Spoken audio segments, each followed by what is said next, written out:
وہ بھی ایسی ہے جو نوجوان مسئلہ مجھ سے پوچھتے ہیں یا کسی سے پوچھتے ہیں، پہلے انہوں نے گوگل کیا ہوتا ہے، گوگل پہ کچھ دو چار جو ہمارے ایک ہوتے ہیں عالم، ایک ہوتے ہیں آج کل کے فیس بکی اسکالر، ان فیس بکی اسکالروں کے کچھ بیانات سن کے یا ان کے کچھ سوالات غامدی جیسے بے دینوں سے سن کے پھر وہ کہتے ہیں غامدی بے دین ہی نہیں منکر ہے، حدیث کا وہ منکر ہے، قادیانی کے بارے میں وہ نرم گوشہ رکھتا ہے۔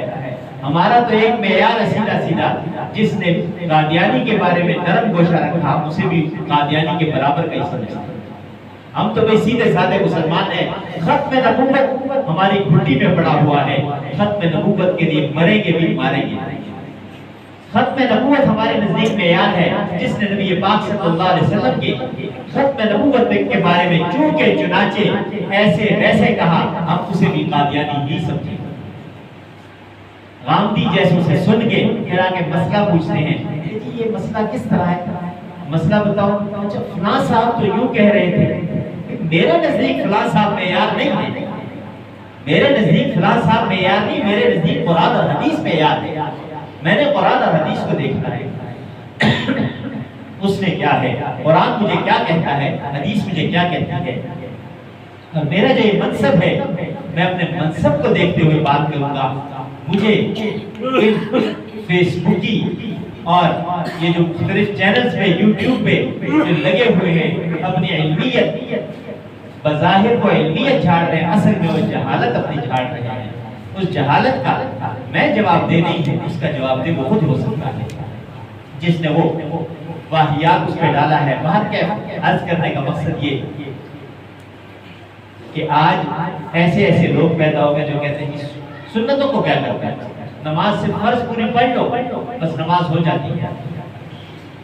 سنت میرے پاک پیغمبر صلی اللہ علیہ وسلم کا طریقہ ہے، میرے پاک پیغمبر نے ہمارے پاس دو چیزیں چھوڑی ہیں، دو چیزیں، ترکت فیکم امرین، میں تمہارے پاس دو چیزیں چھوڑے جا رہا ہوں، کتاب اللہ سنتی، میں اللہ کی کتاب اور اپنا طریقہ تمہارے پاس چھوڑے جا رہا ہوں۔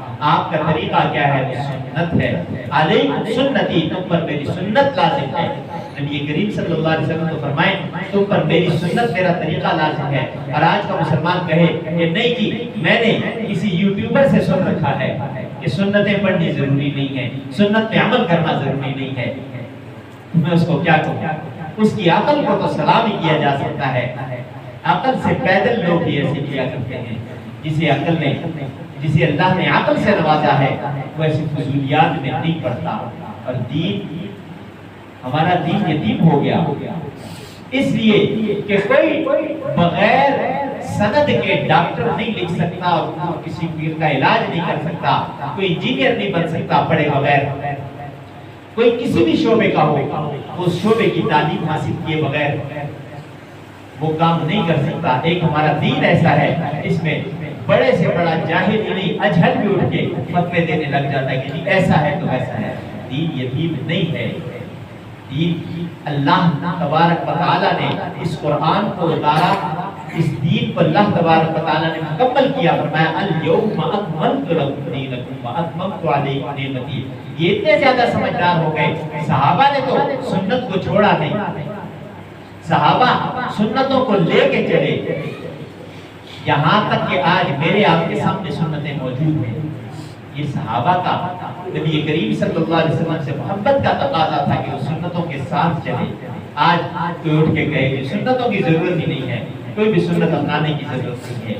میرے پاک پیغمبر صلی اللہ علیہ وسلم نے ارشاد فرمایا جس نے امت کے فساد کے دور میں من احیا سنتی عند فساد امتی فلہ اجر مئۃ شہید، جس کسی نے میری امت کے فساد کے دور میں ایک سنت پہ عمل کیا اس کے لیے 100 شہیدوں کے برابر اجر ہے، ایک سنت پہ عمل کیا اس کے لیے 100 شہیدوں کے برابر اجر ہے۔ صحابہ نے جب یہ بات سنی تعجب کرنے لگے، ان کے نزدیک یہ تھا کہ سنت لازم تھی، آج لوگوں نے سنت کو آپشن میں رکھ دیا کہ کر سکو تو کر لو، نہ کر سکو تو نہ کرو۔ نہیں، ترک سنت کا گناہ تو ہے ہی ہے، جو سنت کو ترک کرے گا ترک سنت کا گناہ اس پہ لازم ہے، فرض فرض ہے، واجب واجب ہے، سنت سنت۔ ہر ایک کو اپنے درجے میں رکھ کے کام کرنا ہے. عرض کرنے کا مقصد یہ کہ سنتوں پہ عمل کرنے کی کوشش کریں. نبی کریم صلی اللہ علیہ وسلم سے محبت کا تقاضا یہ ہے کہ آپ صلی اللہ علیہ وسلم کی تعلیمات پہ عمل کیا جائے. نبی کریم صلی اللہ علیہ وسلم کی بعثت کا مقصد کیا تھا؟ بعثت لأتمم مکارم الاخلاق. آپ صلی اللہ علیہ وسلم فرماتے ہیں کہ میں تو اخلاق کریمانہ کی تکمیل کے لیے مبعوث کیا گیا ہوں. آپ صلی اللہ علیہ وسلم اس حیات طیبہ کو دیکھیں، وہ ساری کی ساری اللہ کے حکموں کے تابع ہے. نبی کریم صلی اللہ علیہ وسلم کا کوئی بھی عمل وہ اللہ کے حکم سے باہر نہیں ہے. وما ينطق عن الهوى إن هو إلا وحي يوحى. اللہ تبارک و تعالیٰ خود قرآن کریم میں ارشاد فرماتے ہیں وما ينطق عن الهوى. نبی کریم صلی اللہ علیہ وسلم کوئی بھی بات اپنی طرف سے نہیں کرتے، بلکہ جو کچھ وہ ارشاد فرماتے ہیں وہ اللہ تبارک و تعالیٰ کی طرف سے وحی کیا جاتا ہے. وہ وحی ہوتی ہے، اور وحی دو ہے، ایک وحی مطلوب، ایک وحی غیر مطلوب.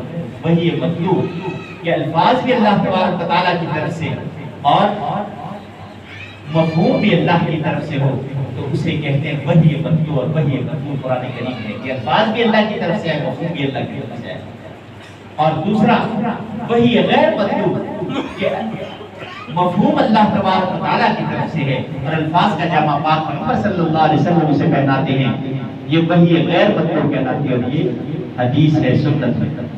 تو یہ دونوں چیزیں وہ ہیں جو نبی کریم صلی اللہ علیہ وسلم ہمارے پاس چھوڑے جا رہی ہیں. اور آپ صلی اللہ علیہ وسلم